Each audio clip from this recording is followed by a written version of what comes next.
Baik, kita lanjutkan. Bagaimana kita menetapkan harga pokok kalau perusahaan pencatatannya sistem perpetual. Ya, jadi setiap transaksi itu langsung dicatat pada akun persediaan ya, baik pembelian maupun jualan. Nah, dengan sistem perpetual itu masing-masing jenis persediaan itu disediakan kartu persediaan. Saudara bisa melihat bentuknya baik di slide ini atau mulai halaman, insya Allah halaman 7 ya. Halaman 7 sampai dan seterusnya.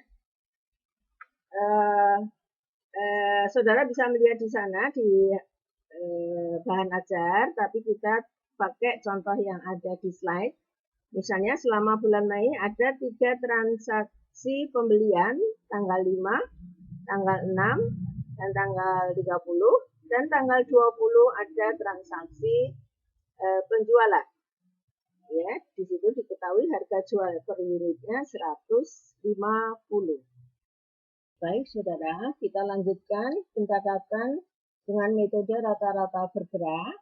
Tadi sudah dijelaskan masing-masing jenis persediaan disediakan kartu persediaan, di mana dalam kartu itu saudara lihat, ada tanggal transaksi, kolom pembelian, kolom harga pokok, dan kolom saldo. Di mana dari masing-masing kolom tersebut ada 3 kolom, jumlah unit yang di situ ditulis Q, harga pokok per unit, dan total atau jumlahnya. Dari contoh yang ada tadi tanggal 5 Mei, ada pembelian 100 unit, harga pokok per unitnya 100, maka totalnya 10.000.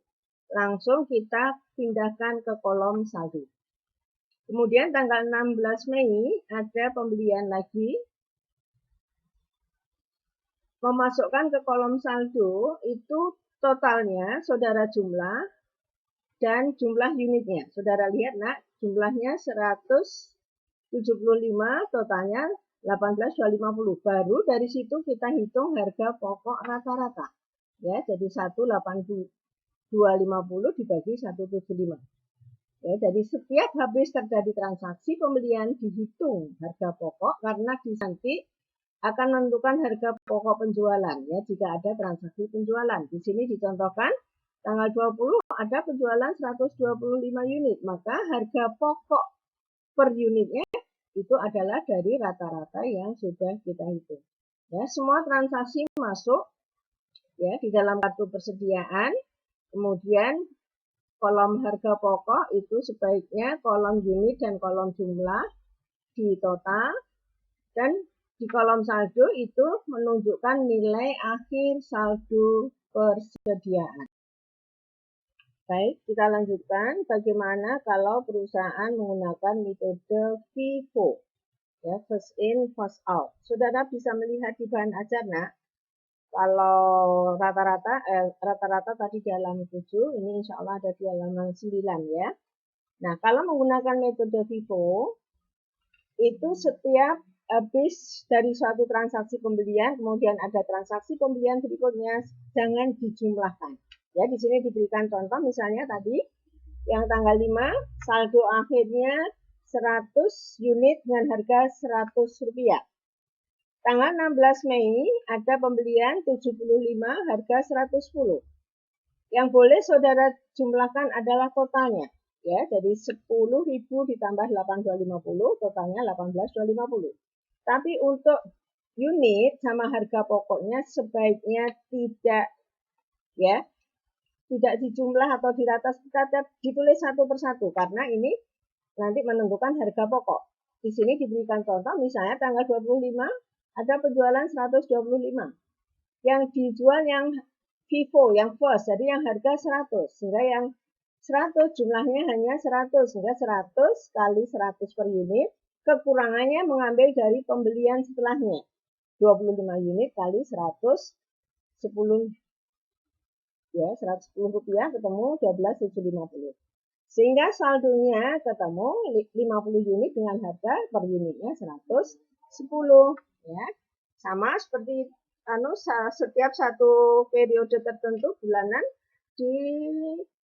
dicatat semua kolom harga pokok itu menunjukkan harga pokok penjualan, Dan baris terakhir dari kolom saldo itu menunjukkan nilai persediaan akhir dengan metode FIFO ya 6700. Saudara lihat, nah dari sini di modul juga ada contoh transaksi, pencatatan transaksi dalam jurnal ya.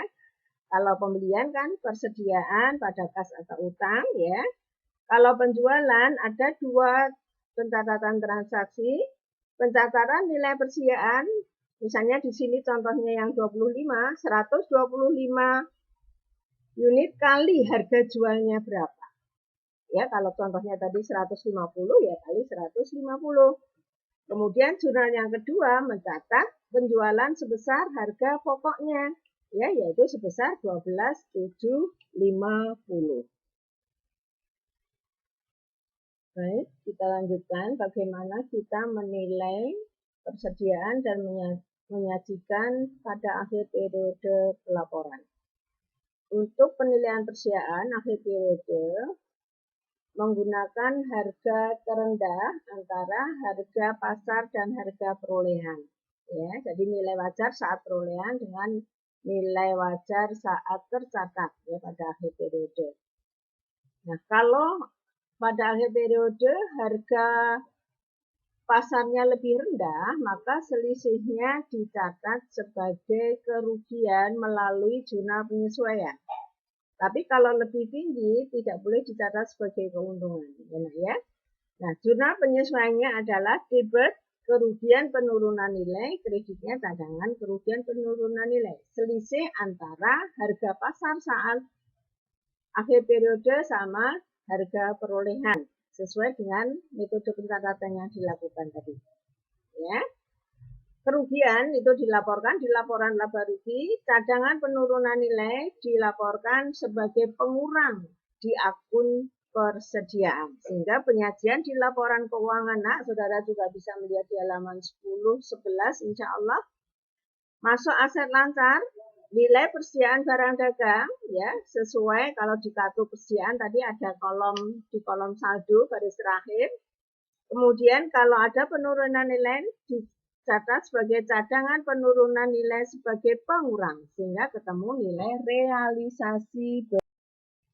Silakan pelajari modul atau bahan ajarnya mulai halaman 7 sampai 11. Kalau ada yang tidak paham nanti kita diskusikan.